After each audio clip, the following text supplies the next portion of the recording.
मुख्यमंत्री योगी आदित्यनाथ ने शिक्षक दिवस के मौके पर 200 शिक्षकों को टैबलेट देने के साथ ही 94 शिक्षकों को राज्य अध्यापक पुरस्कार से भी सम्मानित किया। इस दौरान मुख्यमंत्री योगी आदित्यनाथ ने कहा कि शिक्षक राष्ट्र निर्माता होता है, उनकी भूमिका काफी उल्लेखनीय है। यही वजह है कि समाज में शिक्षकों को विशिष्ट स्थान दिया गया है। जीवन के प्रत्येक क्षेत्र में वर्तमान पीढ़ी का मार्गदर्शन करते हुए, राष्ट्र की नींव को सुदृढ़ करते हुए एक राष्ट्र निर्माता के रूप में अपनी भूमिका का निर्वहन करने वाला पक्ष एक उज्जवल पक्ष है, लेकिन दूसरा पक्ष उसका कृष्ण पक्ष भी है। कृष्ण पक्ष जब ट्रेड यूनियन की तरह कोई शिक्षक विद्यालय कार्यों से विरत होकर के दिन भर शिक्षा अधिकारियों के घर में या उनके कार्यालयों में बैठ करके अपनी वर्तमान पीढ़ी के भविष्य के साथ खिलवाड़ करता है, तो उसका एक कृष्ण पक्ष भी हम सबको, पूरे समाज को देखने को मिलता है। और समाज भी उस व्यक्ति को संदेह की निगाहों से देखता है, उनके प्रति कोई श्रद्धा भाव नहीं होता है, एक तिरस्कार का भाव समाज के मन में दिखता है। यह उसका एक उज्जवल पक्ष है, एक कृष्ण पक्ष है। इन दोनों को ध्यान में रख करके शिक्षा जगत की वर्तमान समस्याओं को समाधान की तरफ बढ़ाने का कार्य हम सबको करना होगा। याद करिए, 2 वर्ष पहले जब शिक्षक दिवस के अवसर पर प्रदेश के उत्कृष्ट शिक्षकों के सम्मान का प्रश्न सामने आया था, तो मैंने वो कार्यक्रम कैंसिल करवा दिया था, क्योंकि जब सूची मैंने देखी तो उसमें ऐसे ऐसे चेहरे थे जिन्होंने कभी स्कूल में पढ़ाया ही नहीं होगा, जो कभी जाते ही नहीं थे। तो मैंने कहा, इन लोगों का नाम क्यों दे, इनको तो मैं रोज देखता हूं घूमते हुए, स्कूल कभी जाते नहीं है, ये नींव को सुदृढ़ नहीं कर रहे हैं, नींव को खोखला करने वाले लोग हैं, इनका नाम कैसे आ गया। और फिर पूरी सूची को सुधारने की जिम्मेदारी मैंने विभाग को दी, और मुझे प्रसन्नता है आज प्रदेश के उन 94 शिक्षकों को, बेसिक शिक्षा परिषद के 75 शिक्षक और माध्यमिक शिक्षा विभाग के 19 शिक्षकों को, जिन्होंने कुछ अपने क्षेत्र में यूनिक किया है, विशिष्ट किया है, जिनका व्यक्तित्व उनके कृतित्व के कारण अन्य लोगों के लिए प्रेरणादायी बना है, उन्हें सम्मानित करते हुए मुझे स्वयं भी प्रसन्नता की अनुभूति हो रही है। इस अवसर पर सम्मानित होने वाले सभी 94 शिक्षकों के साथ साथ प्रदेश भर के उन सभी गुरुजनों का, एक शिक्षक तो हमेशा शिक्षक होता है, जो वर्तमान में है, जो इससे पहले अपनी सेवा से निवृत्त हो चुके हैं लेकिन समाज का मार्गदर्शन कर रहे हैं, उन सब का मैं इस अवसर पर हृदय से अभिनंदन करता हूं। और शिक्षक दिवस की बधाई भी मैं उन सभी के प्रति इस अवसर पर व्यक्त करता हूं। एक बड़ी जिम्मेदारी है आप सबके ऊपर, और बड़ी जिम्मेदारी इसलिए क्योंकि सरकार ने इस बड़ी जिम्मेदारी के साथ समाज के एक निर्माता के रूप में, राष्ट्र के एक निर्माता के रूप में आप सबकी भूमिका को आगे बढ़ाने और उससे वर्तमान पीढ़ी को प्रेरित करने की एक बड़ी जिम्मेदारी आपको दी है। एक बड़ी जिम्मेदारी है आपके पास। अगर हम समय के अनुरूप नहीं चलेंगे तो फिर समय हम सबको पीछे धकेल देगा, हम पिछड़ जाएंगे। प्रगति और विकास की दौड़ में हमारा कोई स्थान नहीं होगा।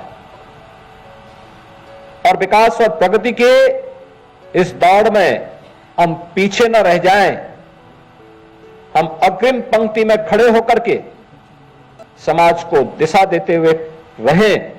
इस भूमिका के साथ हम सबको स्वयं को तैयार करना होगा। और आज जिस तेजी के साथ आपने देखा होगा,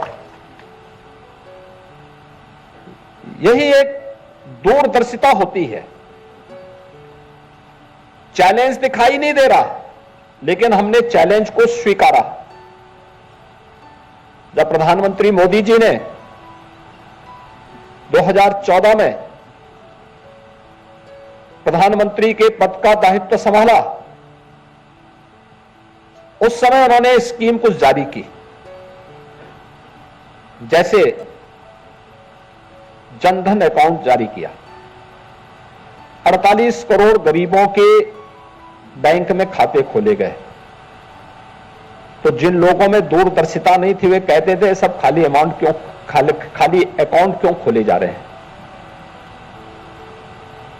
क्योंकि उनकी समझ में नहीं था कि इसका उपयोग कैसे किया जाना है। वे कहते थे कि ये सब गरीबों का अपमान हो रहा है। और उस समय विपक्ष के लोगों ने तमाम प्रश्न खड़े किए थे। उत्तर प्रदेश में भी लगभग 8.5 करोड़ गरीबों के बैंक में अकाउंट खोले गए। पहली बार इनके अकाउंट खुले थे, लेकिन जब 2020 में कोरोना महामारी आई थी, और कोरोना महामारी में अगर इन 48 करोड़ परिवारों के बैंक में अकाउंट नहीं होते, अनुमान करिए अपने घर की किसी भी आवश्यकता के लिए, सरकार की किसी भी योजना का लाभ देने के लिए इनको बैंकों के पास जाना होता, या राजस्व विभाग के कर्मचारी और अधिकारी को हर व्यक्ति के घर में पहुंचना होता। क्या स्थिति होती। हम कोरोना से निपटते कि उनके घर में चेक लेके दौड़ते, और फिर वह व्यक्ति बैंक में बैंक जमा करने के लिए आता, क्या स्थिति होती। लेकिन जनधन अकाउंट ने डीबीटी के माध्यम से एक क्लिक किया, एक साथ करोड़ों लोगों के खाते में पैसा चला गया। मेडिएटर भी समाप्त। जो बीच के दलाल हुआ करते थे, उनकी दुकानें बंद हो गई, लेकिन एक गरीब को योजना का पूरा लाभ मिलता हुआ दिखाई दिया। और केवल उसी स्तर पर नहीं, हर स्तर पर हम देखते थे। खासतौर पर निराश्रित महिलाओं के मुद्दों को लेकर के, वृद्धजनों के पेंशन के मुद्दे को लेकर के हम देखते थे। 300 रुपया महीना पेंशन मिलता था, 6 महीने का पेंशन एक साथ जाता था, तो उसमें से बाबू अपना शेयर मांगता था, क्योंकि चेक देना है 1800 रुपए का चेक, उसमें से 500 रुपए का घूस दो। आज तो कोई घूस नहीं मांग सकता, क्योंकि पैसा उनके हाथ से दूर जा चुका है।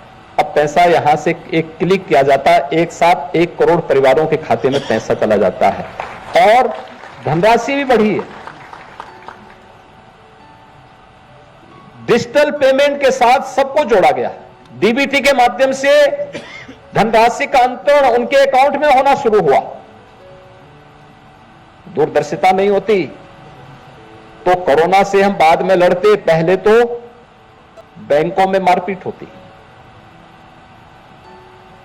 और इसमें राहत कार्य की बात तो दूर, हम किसी को कुछ नहीं दे पाते। अनेक स्कीम चलाई गई। युवाओं के लिए प्रधानमंत्री मुद्रा की योजना चलाई गई, पीएम स्टार्टअप की योजना चलाई गई, महिला और दलित उद्यमियों के लिए भी पीएम स्टैंडअप की योजना प्रारंभ की गई। अनेक कार्यक्रम इस रूप में चले। आज के दिन पर 2,61,00,000 किसान हैं जो प्रधानमंत्री किसान सम्मान निधि का लाभ प्राप्त कर रहे हैं। और डीबीटी के माध्यम से प्रधानमंत्री जी हर तीसरे महीने, हर चौथे महीने उस राशि को एक क्लिक से देश के 12 करोड़ किसानों तक उस राशि को पहुंचा देते हैं। यानी 1 मिनट भी नहीं लगता है पैसे को उस लाभार्थी किसान के खाते में पहुंचने में। ये है टेक्नोलॉजी। समय के अनुरूप चलना, उसके अनुरूप देखना और उसके अनुरूप कार्य करना। मुझे लगता है कि शिक्षा भी, राष्ट्रीय शिक्षा नीति कोरोना कालखंड में सन 2020 में लागू हुई और इससे जुड़े हुए ने कार्यक्रम लागू किए गए। लगातार बेसिक शिक्षा परिषद ने, माध्यमिक शिक्षा परिषद ने इस दिशा में कार्य प्रारंभ किया और मुझे प्रसन्नता है आज इसी कार्यक्रम को आगे बढ़ाते हुए प्राथमिक विद्यालय में बेसिक शिक्षा परिषद के द्वारा 2,09,000 से अधिक विद्यालयों को 2,09,000 से अधिक टैबलेट वितरित करने की कार्रवाई का शुभारंभ हुआ है। यानी हर विद्यालय को 2-2 मिलेंगे। इसका मतलब 1,04,000 से अधिक विद्यालय ऐसे होंगे जिनको 2-2 टैबलेट वहां उपलब्ध होंगे, जिनका उपयोग उस विद्यालय में जो भी इस सरकार से जुड़े हुए, जो भी बेसिक शिक्षा परिषद से जुड़े हुए कंटेन होंगे, उन सब के बारे में जानकारी लेने और विद्यालय की गतिविधियों की जानकारी भी उसके माध्यम से अपलोड करने में वहां मदद मिल पाएगी और इसका बेहतर उपयोग आप वहां के माध्यम से कर पाएंगे। आज इस कार्य का शुभारंभ हो रहा है। यह बेसिक शिक्षा परिषद के द्वारा किया गया एक बड़ा अभियान है, चलाया गया एक बड़ा अभियान है। बेसिक शिक्षा परिषद को इसके लिए हृदय से धन्यवाद देते हुए सभी विद्यालयों को मैं इसके लिए भी बधाई देता हूं। टेक्नोलॉजी में कोई आपका मुकाबला नहीं कर पाएगा। लोग भी बेसिक शिक्षा परिषद, जब आपके हाथ में टैबलेट होगा ना, लोगों को एक विश्वास होगा कि हां, बेसिक शिक्षा परिषद के शिक्षक भी अब जानकारी रखते हैं और वह हर प्रकार से पारंगत है। नए नए कंटेंट मिलेंगे देखने के लिए, नई चीजें मिलेंगी, देश और दुनिया के बारे में बहुत कुछ जानने को मिलेगा।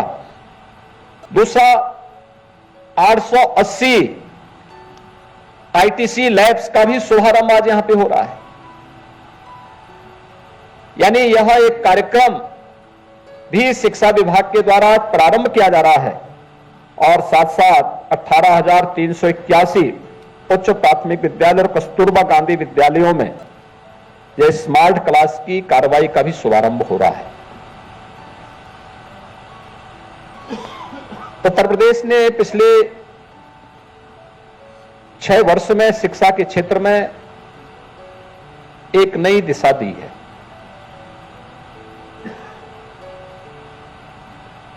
ऑपरेशन कायाकल्प के माध्यम से लगभग 90 से 95% विद्यालयों में काफी गुणात्मक सुधार देखने को मिला है। छात्र छात्राओं की संख्या में वृद्धि हुई है। शिक्षा की गुणवत्ता में भी काफी सुधार हुआ है और ये केवल विभाग के स्तर पर नहीं, आज ये राष्ट्रीय स्तर पर भी स्वीकारा जाता है।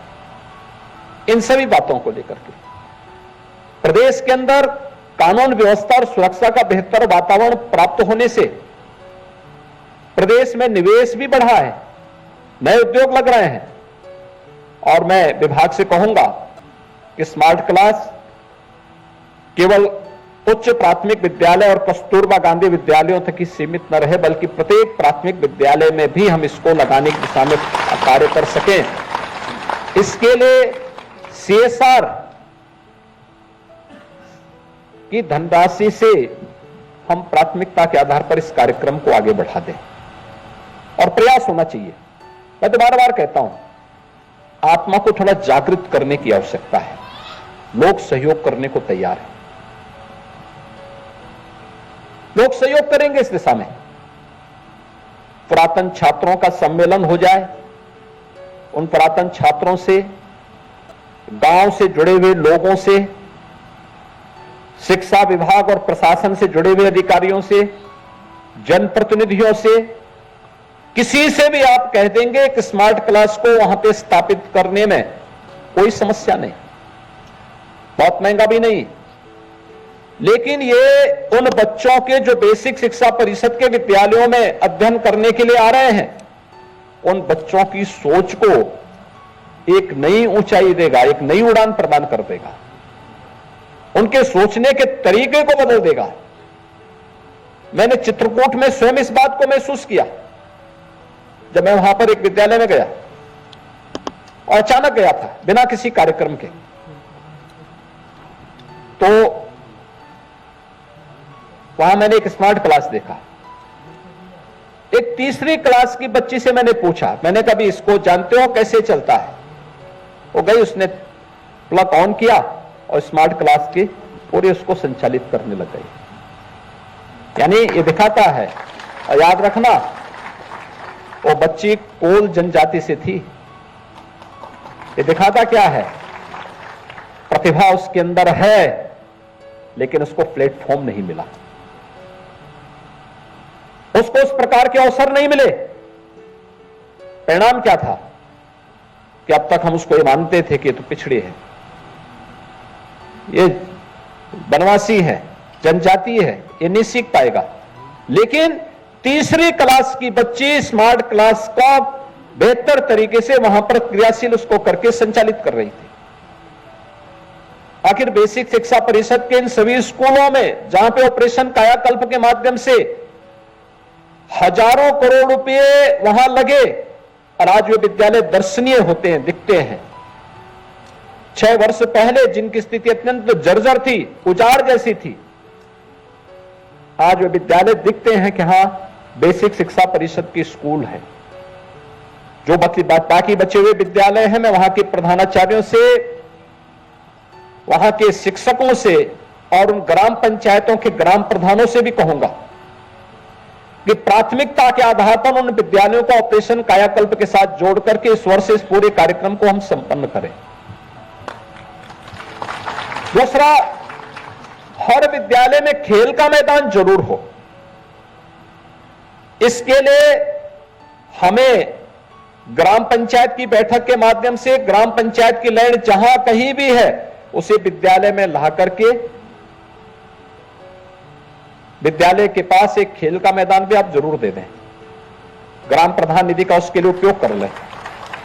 आवश्यकता पड़ती है हम पुरातन छात्रों को इसके साथ भी जोड़ें और भी कुछ नया कर सकते हैं। पहल की आवश्यकता है। ऐसे ही माध्यमिक शिक्षा परिषद से जुड़े हुए विद्यालयों को भी हमें इसके साथ जोड़ने की आवश्यकता है। प्रोजेक्ट अलंकार, जितने भी गवर्नमेंट इंटर कॉलेजेज हैं, कोई 100 साल पुराना है, कोई 150 साल पुराना है, कोई 125 साल पुराना है, कोई 90 साल, कोई 75 साल, कोई 50 साल। अब याद करिए, पीढ़ियां निकल गई। पीढ़ियों को बनाने में इन विद्यालयों ने योगदान दिया। इन विद्यालयों की तो सबसे पहले जाकर के वर्तमान पीढ़ी को और जो शिक्षक है इन सबको सबसे पहले इस विद्यालय में जब जाते हैं तो पहले उसकी पूजा करनी चाहिए। सही मायने में आरती उन विद्यालयों को उतारनी चाहिए, क्योंकि मौन खड़े रह करके अपने संसाधनों से उन्होंने भारत की पूर्व पीढ़ी को बनाने में, वर्तमान पीढ़ी को बनाने में अपना योगदान किया। अगर ये संसाधन नहीं होते, कैसे देश आजादी की लड़ाई लड़ता? कैसे देश उस पीढ़ी को पढ़ा पाता जब संसाधन नहीं थे? लेकिन उन संसाधनों से जो पीढ़ी बनी वो भी भूल गई, और जो बचा कुचा था वो ट्रेड यूनियन की प्रवृत्ति ने उसको नष्ट कर दिया। या लखनऊ में ही मैं एक दिन एक विद्यालय में गया था। विद्यालय का भवन जितना बड़ा नहीं था, उतने बड़े बड़े उसमें पेड़ उगे हुए थे। मैंने मुख्य सचिव महोदय को भी दिखाया था और फिर उन्होंने फिर उस पर पहल की। तब यहां के जिला विद्यालय निरीक्षक को थोड़ा चेतना आई, तब वह जाके गए, फिर प्रधानाचार्य से कहे भाई पेड़ फोड़ उखाड़ो। ये बोलना पड़ेगा, ये बड़ी विचित्र सी स्थिति है। यानी हम कपड़ा पहने, हम बाल बना करके विद्यालय जाएं, दातून करके विद्यालय जाएं, अभी बताना पड़ेगा। पान, गुटखा, तंबाकू इसका सेवन न करें, इसके लिए भी अभी एक शिक्षक को बताना पड़ेगा। विद्यालय में जाले न दिखाई दें, कहीं धूल न हो, प्लास्टिक का उपयोग न हो, कोई गुटखा तंबाकू विद्यालय परिसर में न सेवन कर सके। इस स्वतः स्फूर्त भाव के साथ इस प्रकार की भावनाएं आनी चाहिए हमारे मन में। और एक शिक्षक अपने कृतित्व से भी आदर्श दिखना चाहिए और व्यक्तित्व से भी आदर्श दिखना चाहिए। इस रूप में जब हम कार्य करेंगे तब समाज के मन में एक श्रद्धा का भाव पैदा होगा। उन विद्यालयों में लगे हुए पेड़ वहां की अकर्मण्यता को प्रदर्शित करता है कि देखिए साहब, सरकार वेतन भी देती है, सब कुछ सरकार दे सकती है, लेकिन पेड़ उखाड़ने के लिए भी मुख्यमंत्री को और मुख्य सचिव को आना पड़े तो इससे बड़ी विचित्र स्थिति क्या हो सकती है। और ऐसा नहीं कि पहली बार हुआ, यानी मुझे तीसरी बार तो मैं मुख्य सचिव महोदय को स्पेशली लेके गया था, क्योंकि मैं उससे पहले 2 बार जब गया था, पहली बार मैं देख करके भौचक था, लेकिन मैं भी बाहर कार्यक्रमों में, दूसरे कार्यक्रमों में चला गया, व्यस्त हो गया। अगली बार जब मैं 6 महीने के बाद गया, फिर मैंने पेड़ देखा। मैंने कहा देखो, पहली बार तो हो सकता है भूल से रहो, फिर मैंने सोचा कि हो सकता है कि ये विद्यालय बंद हो गया हो। मैंने पूछा क्या इस विद्यालय में बच्चे पढ़ते हैं? कहा हाँ। तो मैंने कहा यहाँ के प्रधानाचार्य या कोई और है यहाँ पे? तो उस दिन छुट्टी का दिन था कार्यक्रम में जिसमें मैं गया था। कहा गया नहीं, तो आज तो विद्यालय बंद है। मैंने कहा ठीक।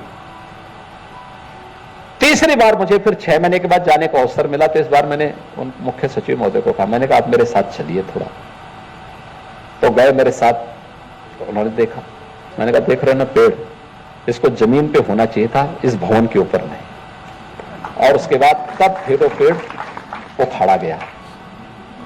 और मैं आप सबसे भी कहूंगा, जब विद्यालय जाते हैं सबसे पहला काम तो होना चाहिए एक शिक्षक के रूप में। विद्यालय अगर 9 बजे लगना है तो शिक्षक की जिम्मेदारी बनती है विद्यार्थी 8:45 बजे आए, लेकिन शिक्षक उससे भी आधे घंटे पहले पहुंचे। उसको 7:15 बजे तक, 8:30 बजे तक हर हाल में वहां पहुंचना चाहिए। और प्रधानाचार्य का दायित्व बनता है वह शिक्षकों से भी 15 मिनट पहले पहुंच जाए, उससे 15 मिनट पहले पहुंचे। क्योंकि जब ये प्रवृत्ति आप तय करेंगे, समय से पहले आने की प्रवृत्ति तय करेंगे, तब आप उस विद्यालय के बारे में कुछ सोच रख पाएंगे। हर दिन बैठना, प्रतिदिन के कार्यक्रम को तय करना, विद्यालय बंद होने के पहले वहां के कार्यक्रमों को अगले दिन के कार्यक्रम के साथ जोड़ करके फिर इस व्यवस्था को आगे बढ़ाना। ये चीजें जब होंगी तब जाके आप देख सकते हैं। अलग अलग शिक्षक को अलग अलग जिम्मेदारी दो, अलग अलग व्यक्ति अलग अलग जिम्मेदारी का निर्वहन कर सकता है। और राष्ट्रीय शिक्षा नीति ने तो आपके सामने इतने अच्छे अवसर दिए हैं कि आपके पास यानी इतने अच्छे अवसर हो सकते हैं। आपके मन में जो कुछ भी नयापन है करने के लिए, उसको आप राष्ट्रीय शिक्षा नीति के माध्यम से प्रत्येक छात्र छात्रा के व्यक्तित्व के निर्माण के लिए अपने योगदान के रूप में स्मरणीय बना सकते हैं। और उस दिशा में नए प्रयास की आवश्यकता है। बहुत कुछ हो सकता है। आखिर बेसिक शिक्षा परिषद हो या माध्यमिक शिक्षा परिषद, माध्यमिक शिक्षा में, माध्यमिक शिक्षा का तो ये शताब्दी वर्ष है। और मैं धन्यवाद दूंगा, शताब्दी वर्ष में मात्र 15 दिन में परीक्षा और 14 दिन में परिणाम 56 लाख बच्चों का नकल विहीन परीक्षा के माध्यम से माध्यमिक शिक्षा परिषद ने दिया। ये चेंज है, ये परिवर्तन है। ये परिवर्तन हर स्तर पर दिखना चाहिए। और स्किल डेवलपमेंट के कार्यक्रमों को जोड़ना, स्किल डेवलपमेंट के लिए आपसे ये अपेक्षा नहीं हो सकती कि बेसिक शिक्षा परिषद के विद्यालयों में हम अलग अलग उसके साथ जोड़ें, लेकिन छोटे छोटे कार्यों के साथ हम बच्चों के मन में एक रुचि जागृत कर सकते हैं। मॉडल बनाना, मिट्टी के ही मॉडल बनते हैं।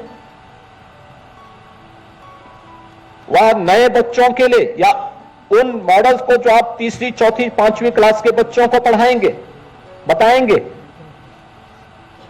आम कैसे बनता है, आम में कैसा कलर होना चाहिए। अगर मिट्टी के ही अगर आप बना करके और आंगनबाड़ी में उपलब्ध करवा देंगे तो उस नए बच्चे के लिए भी, प्री प्राइमरी में जो बच्चा आएगा उसको सीखने के लिए होगा आम का ये मॉडल है, तो देख लेगा हाँ ये आम है।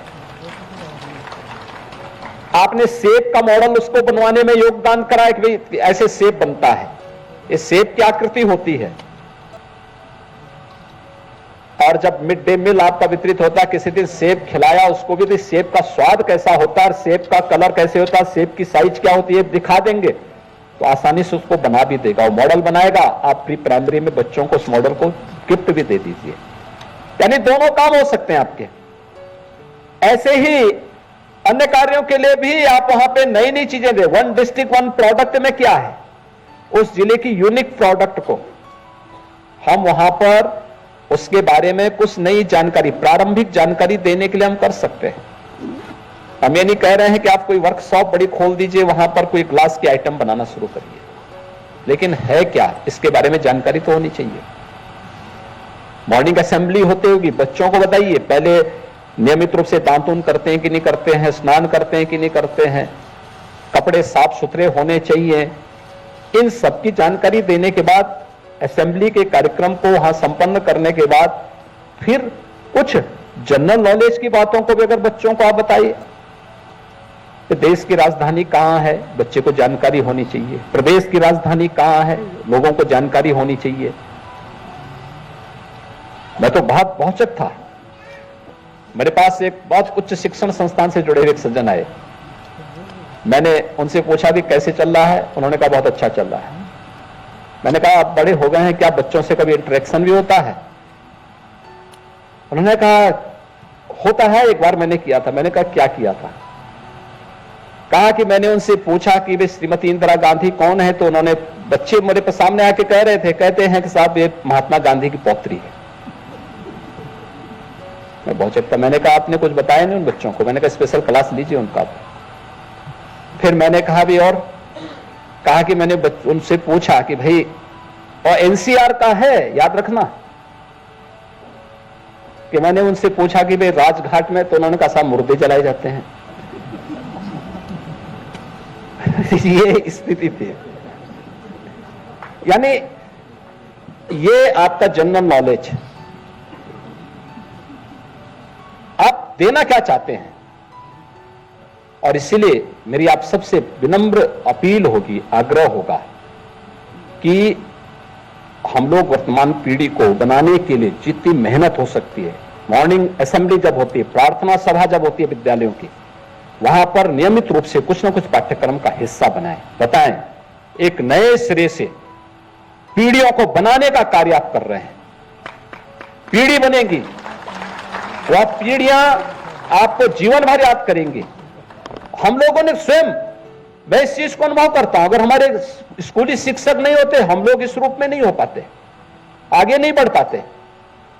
और इसीलिए जब मैं कई वर्षों के बाद अपनी जन्मभूमि में गया था गत वर्ष, तो मैंने अपने सभी स्कूली शिक्षकों को बुला के उनका सम्मान किया, क्योंकि मैं जानता हूं उनका उस समय किया गया योगदान हम लोगों के व्यक्तित्व के निर्माण करने और हमें चुनौतियों से जूझने की एक नई प्रेरणा देता रहा।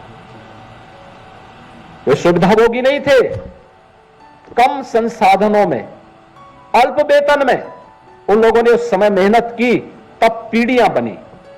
और यही कार्य आप भी कर सकते हैं, आप भी उस रूप में लोगों के लिए वंदनीय बन सकते हैं। और मुझे पूरा विश्वास होगा है कि आप सभी लोग इस कार्य में अपने कार्यों को आगे बढ़ाने का कार्य करेंगे। आज यहां पर जिन 94 शिक्षकों को सम्मानित किया गया है, वे सब अपने कार्यों के माध्यम से अगले वर्ष अन्य लोगों को भी इसके लिए प्रेरित करेंगे। और एक मेरिट तय होनी चाहिए पहले से, पूरे कार्यक्रमों के साथ उसको जोड़ करके हम आगे बढ़ाएंगे तो उसके बहुत अच्छे परिणाम आएंगे। मैं एक बार फिर से आज के इस अवसर पर प्रदेश भर के सभी गुरुजनों का, सभी शिक्षकों का इस अवसर पर अभिनंदन करता हूं और विश्वास व्यक्त करता हूं कि आपका व्यक्तित्व और आपका कृतित्व वर्तमान और भावी पीढ़ी के लिए प्रेरणादायी बन सके। इस विश्वास के साथ आप सबके प्रति मेरी शुभकामनाएं। धन्यवाद। जय हिंद। बहुत बहुत धन्यवाद माननीय। बता दें कि मुख्यमंत्री योगी आदित्यनाथ शिक्षक दिवस के मौके पर लोकसभा में आयोजित कार्यक्रम में राज्य शिक्षक पुरस्कार हेतु चयनित 94 शिक्षकों को सम्मानित करने और शिक्षकों के लिए 2.9 लाख टैबलेट वितरण का शुभारंभ करने के बाद संबोधित कर रहे थे। इस मौके पर उन्होंने 18.381 स्मार्ट क्लास व 880 ICT लैब का भी उद्घाटन किया।